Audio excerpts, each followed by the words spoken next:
اس کے لکھنے میں ضرور آپ کو دکھائی دے گا. جی. اور شاید ہی یہ صحیح بتایا آپ نے کہ اکثر ادیب اور شاعر جن کے ساتھ کچھ نہ کچھ ہوا ہوتا ہے جی. تبھی ان کا کلام اتنا مزیدار ہے, اس میں چاشنی آتی ہے. تو یقیناً میں بھی ان میں ایک ہوں جس نے شاید بہت کچھ سہا ہے, دیکھا ہے. کشف فنن وکان تم وکان چ واریاہ گمت, اور اس کا نتیجہ یہ نکلا کہ آپ شاعر بن گئے. کہ ہاں وہ بھی ہو سکتا ہے. ہاں, تو آپ نے بولا کہ آپ 3 زبانوں میں لکھتے ہیں, اردو, کشمیری اینڈ انگلش. تو سب سے زیادہ آپ کو پسند کس زبان میں لکھنا ہے؟ اردو سے میرا شک بھی فطری ہے, کیونکہ اردو زبان جو ہے یہ بڑی میٹھی زبان ہے, اس میں چاشنی ہے, اس کو محبت کی زبان کہا جاتا ہے. ایون اگر آپ کہیں بھی, ایون اگر آپ اس وقت بھی دیکھیں گے ہندوستان کی جو سنیما انڈسٹری ہے, جو فلم انڈسٹری ہے, اس میں جو چاشنی آپ کو ملے گی وہ گانوں میں ملے گی, اور وہ گانے سب اردو میں ہی ہیں, چاہے فلم ہندی میں ہو یا کسی اور میں. حتیٰ کہ اردو اور ہندی زبان تقریباً ملتی جلتی زبانیں ہیں, لیکن جو چاشنی, جو مٹھاس اردو میں ہے, اور جو الفاظ اردو میں ہیں وہ کافی خوبصورت ہے, کافی میٹھے ہیں, اور یقیناً یہ محبت کی زبان ہے. جی. سو آپ نے بولا کہ آپ نے ریسنٹلی ایک بک لکھی ہے, the tail of my town. تو یہ بک مطلب آپ نے کیوں لکھی, اس کا یہ کیا تھا, ریزن کیا تھا کہ آپ کو کیوں لکھنے کی ضرورت پڑی یہ بک, اینڈ آپ کو کتنی محنت لگی اس بک کو لکھنے میں؟ دیکھیے ایکچولی بات ہے 2008 کی, جب سے میں نے یہ سٹارٹ کی ہے. میری پوسٹنگ بجواڑا بینک, بجواڑا برانچ میں تھی. وہاں ایک پرانے ہمارے ایک استاد تھے, کالج کے پروفیسر, مشہور تواریخ دان, کشمیری, فارسی اور اردو کے شاعر بھی, مرحوم پروفیسر گل احمد شاد, اللہ ان کو جنت نصیب کرے. اور عجیب اتفاق ہے کہ آج ہی ان کا یوم وصال بھی ہے. تو شاد صاحب ان دونوں پینشن وہاں لیتے تھے. انہوں نے مجھ سے کہا کہ آپ تو لکھتے ہیں, شاعری بھی کرتے ہیں, آپ فکشن بھی لکھتے ہیں, لیکن کچھ اور لکھو. میں نے کہا کیا؟ کہا کچھ ریسرچ والا کام کرو. میں نے کہا کیسے؟ انہوں نے کہا کہ اننت ناگ ٹاؤن کے رہنے والے ہیں, تو وہاں ایک شاعر رہ چکے ہیں, میں نے نام سنا ہے, مجید میر, ذرا اس کے بارے میں مجھے کچھ آپ لکھو. جب میں نے پتا کیا تو مجید میر کے بارے میں کچھ مواد جمع کیا, تو میں نے شاد صاحب کی بات کی. اس نے دیکھے, کہا کہ یہ بہت اچھا کام ہے, کیوں نہ ٹاؤن میں جو اور بھی لوگ ہیں, یا ٹاؤن کی جو ہسٹری ہے, ٹاؤن کی جو تاریخ ہے, کلچر ہے, تو اس پر کچھ لکھیں, ایک کتاب آپ لکھیں. تو میں نے کوشش شروع کی, اور 15 سال کی محنت کے بعد یہ کتاب تیار ہوئی. 15 سال اس میں لگے, کیونکہ یہ اتنا آسان کام نہیں تھا. ہمارے یہاں اننت ناگ میں ایک بڑی پرابلم ہو گئی تھی کہ یہاں اگر کسی کے پاس کچھ پرانا ریکارڈ تھا, یہاں جیسے کہ آپ نے سنا ہوگا یا سب کو معلوم ہے کہ اننت ناگ ٹاؤن پہلے صرف 2 محلوں پر مشتمل تھا, کارڈی پورہ اور ملک ناگ, اور باقی جو علاقہ تھا یہ پہلے باغات تھے, چشمے تھے. تو یہ جو ملک ناگ ایریا ہے اس میں 2 بار بڑی آگ زنی ہوئی ہے. 1961 میں بہت بڑی آگ کی ایک بہت ہولناک واقعہ میں وہاں کی جو مکانات تھے وہ نظر آتش ہو گئے, اور جس کے بعد جو کچھ بھی ریکارڈ تھا وہ جل گیا. اس کے بعد 90 میں پھر ہوا. اس کے بعد 2014 میں جو سیلاب آیا اس وجہ سے پورا ریکارڈ یہاں تہس نہس ہوا, کسی کے پاس کچھ بھی نہیں تھا. لہذا جو بھی ہمیں چاہیے تھی انفارمیشن تو وہ اویلیبل ایسے تو نہیں تھی, لہذا گھر گھر جانا پڑا. اور کچھ لوگوں کے پاس ہم گئے. اتفاق کی بات ہے کہ میں بتاؤں گا کہ مطلب کچھ چیزیں ایسی میں نے دیکھی کہ کہیں کہیں میں جب گیا کوئی انفارمیشن مانگنے کے لیے تو انہیں بتایا یہ کس کام کی ہے. کچھ لوگ گھبرا بھی جاتے ہیں کہ کیوں مانگ رہے ہیں, کیا بات ہے. اور کچھ لوگ اگر دینے کے لیے تیار بھی تھے, وہ معاوضہ مانگ رہے تھے, ہم بتائیں گے تو ہمیں کتنا ملے گا. اور ایک اور بات تھی کہ اس دوران بہت سے کم لوگ ایسے تھے جو یہاں پرانے واقعات کے چشمدید گواہ تھے. تو اور کتاب لکھنے کے دوران میں آپ کو یہ بات بتا دوں کہ جن سے میں نے بات کی ان میں سے 1 درجن سے زیادہ ایسے لوگ وفات کر گئے, لیکن میں نے ان سے وہ انفارمیشن حاصل کی. لہذا کافی ڈفیکلٹی ہے, کافی مشکلات آئے اس میں. کوئی ریکارڈ موجود نہیں تھا, یہ ریکارڈ بنانا پڑا, اور لوگوں کے پاس, گھر کے پاس, ہر گھر کے پاس جانا پڑا تاکہ کچھ ان سے حاصل کی ہے، تبھی یہ آج ایک کتاب کی صورت میں آپ کے سامنے ہے۔ لیکن اس کتاب کو لکھنے کی ضرورت کیوں آپ کو محسوس پڑی کہ یہ کتاب لکھنی چاہیے؟ انسان تب تک کامیاب نہیں ہو سکتا ہے جب تک نہ اس کو اپنے پاسٹ کے بارے میں معلوم ہو۔ ایگزیکٹلی. آپ کی زندگی میں یہ ضروری ہے کہ آپ کے پاؤں اپنی زمین سے جڑے ہوئے ہوں۔ جب آپ اپنی زمین، اپنی اس جگہ کے بارے میں جانتے نہیں ہوں گے جہاں سے آپ رہنے والے، بالکل. تو پھر اس کا مطلب ہے کہ آپ بے پر جانور ہیں، آپ کے پاس کچھ بھی نہیں ہے۔ جی. اننت ناگ کے بارے میں ابھی تک کوئی بھی ہسٹری نہیں لکھی گئی ہے۔ اگر اس سے پہلے لکھی ہوتی تو شاید اس کی اتنی زیادہ ضرورت نہیں تھی۔ جی. لیکن جب میں نے دیکھا کہ اب ایسا ہے کہ جو اب تک یہاں اننت ناگ کے بارے میں کسی کو بھی انفارمیشن ہے، کبھی کسی کو معلومات کچھ ہیں، تو یہ بھی ہو سکتا ہے کہ آج سے 10 سال کے بعد وہ لوگ نہ رہیں، جی بالکل. پھر یہ انفارمیشن ہمیں کسی کے پاس نہیں ملے گی۔ میں آپ کو یہ بتاتا ہوں، ابھی ہم نے یہاں ایک گفا ہے جس میں لوگ رہتے تھے، آج سے 50 سال 60 سال پہلے تک رہتے تھے۔ آج جب ہم نے ابھی اس کی ڈاکیومنٹری بنائی، اس کی بات اس میں کی، تو بہت سارے لوگ جو نوجوان آج کل وہ کہہ رہے ہیں ہے نہیں، یہ شاید کوئی میتھ ہے یا یہ من گڑت بات ہے، جبکہ حقیقت کو من گڑت بنانے میں ہم ہی ذمہ وار ہے، کیونکہ ہم نے کسی کو بتایا نہیں۔ کل ہماری نئی پود آ رہی ہے، ان کو یہ پتہ چلے کہ ہم کہاں کے ہیں، ہم کہاں سے آئے ہیں، ہماری ہسٹری کیا ہے، ہمارا پاسٹ کیا ہے۔ اگر ہم نے اپنے پاسٹ کو بولا ہے تو سمجھیے ہمارے پاس کچھ، یہی ہمارا اثاثہ ہے۔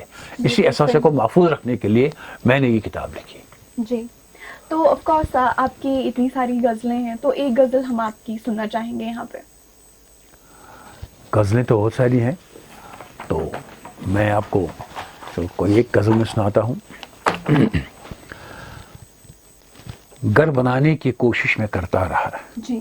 گھر بنانے کی کوشش میں کرتا رہا، گھر بناتے بناتے مکان ہو گیا۔ پھول الفت کے میں نے سجائے بہت، پھول الفت کے میں نے سجائے بہت، پھر بھی شداد کا ایک گلستان ہو گیا۔ واہ. جب سجائی تھی یاروں نے محفل یہاں، جی. جب سجائی تھی یاروں نے محفل یہاں، دل مچلنے لگا تھا بڑے شوق سے، دوریوں کا نشان تو کہیں بھی نہ تھا، باتوں باتوں میں کیسا سما ہو گیا۔ واہ. اس کلی کی حفاظت بہت میں نے کی، اس کلی کی حفاظت بہت میں نے کی، ہر گھڑی ہر سمے پاس بام بن گیا، گنچا چٹکا چٹکتے ہی گل ہو گیا، رنگ بدلا ہوا آسماں ہو گیا۔ واہ. کس کو معلوم تھا ہونے والا ہے کیا، کس کو معلوم تھا ہونے والا ہے کیا، تیز آندھی نے تنکے بکھیرے سبھی، چار کل بھی وہاں بے اثر ہو گئے، رت بدلتے ہی جیسے خزاں ہو گیا۔ واہ واہ. تھی زمانے کی خواہش نہ دنیا کا غم، بے نیازی میں ایاز گم تھا بہت، جب اترنے لگا ان کے چہرے سے رنگ، ایک شعلہ دھواں ہی دھواں ہو گیا۔ واہ. بہت خوب. تو اسی شعر و شاعری کو لے کر میں آپ سے یہ پوچھنا چاہتی ہوں کہ آپ کو لگتا ہے جو ہمارے آج کل کے شعراء ہیں انہیں جو عشق کو لے کر وہ شاعری کرتے ہیں، اس سے باہر نکل کر انہیں سماجی جو پہلو ہیں ان پر بھی دھیان دینے کی ضرورت ہے؟ لیکن جہاں تک شاعری کی بات ہے، اگر میں اردو شاعری کی بات کروں، اردو میں آپ کو پتہ ہی ہے کہ اردو میں جو اردو شاعری جس کے لیے مشہور ہے وہ اردو غزل ہے۔ جی. اور غزل کا اگر لغوی معنی یہاں اس کا عورتوں سے باتیں کریں یا ان کے حسن کی تعریفیں کریں، بالکل. لہذا یہ ایک بنیادی چیز ہے۔ لیکن یہ بھی حقیقت ہے کہ شاعری، اردو شاعری، اس سے باہر بھی بہت کچھ ہے۔ عصری شاعری، فیض احمد فیض، اس نے عشق فسانہ نہیں لکھا۔ آپ راحت اندوری کو دیکھیے، ان نے عصری شاعری کی کہ موجودہ حالات میں آپ دیکھتے ہیں جو حالات پر ان نے شاعری کی، جی. اور جو کامیاب رہی، انقلابی شاعری ہوئی وہ بھی کامیاب رہی۔ ہاں، جہاں تک کشمیری شاعری کا تعلق ہے، کشمیری شاعری خاص کر جو ہمارے برگزیدہ شعراء ہیں ان کا کلام زیادہ تصوف پر ہے، صوفی شاعری پر ہے۔ اور آج کل ایک رجحان ہے کہ اکثر جو کشمیری میں آ کر بات کریں گے، کشمیری میں شاعری یہ کرن کشمیری میں جو شاعر آپ بھی دیکھیں گے، اگر آپ نے پروگرامز کہیں آپ نے دیکھے ہوں گے، اکثر شنکنس کران صوفی شاعری۔ جی بالکل. تو یل زن صوفی شاعری شواریہ تھز شاعری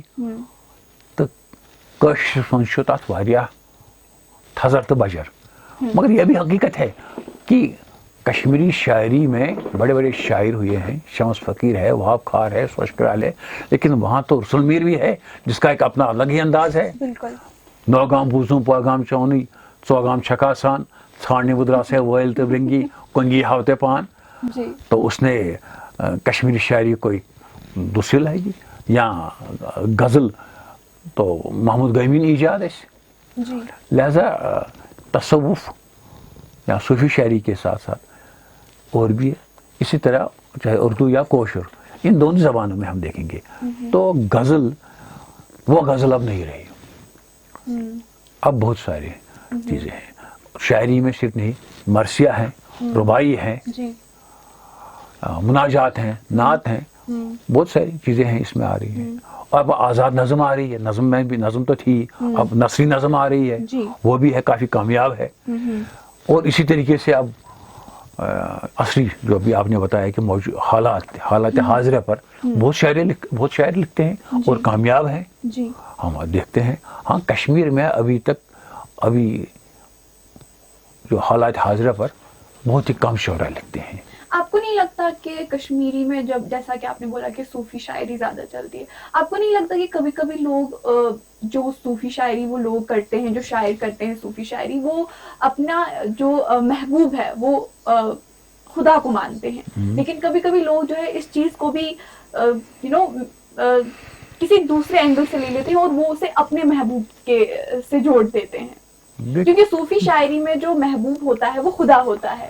دیکھیے عشق حجازی عشق مزاجی یہ دو چیزیں ہیں. اب آپ کیسے دیکھیں گے، آپ کون سا چشمہ پہنیں گے. آپ اگر کالا چشمہ پہنیں گے تو آپ کو چیزیں تو کالی نظر آئیں گی. آپ کو اگر سرخ چشمہ پہنیں گے تو آپ کو سرخ چیزیں نظر آئیں گی.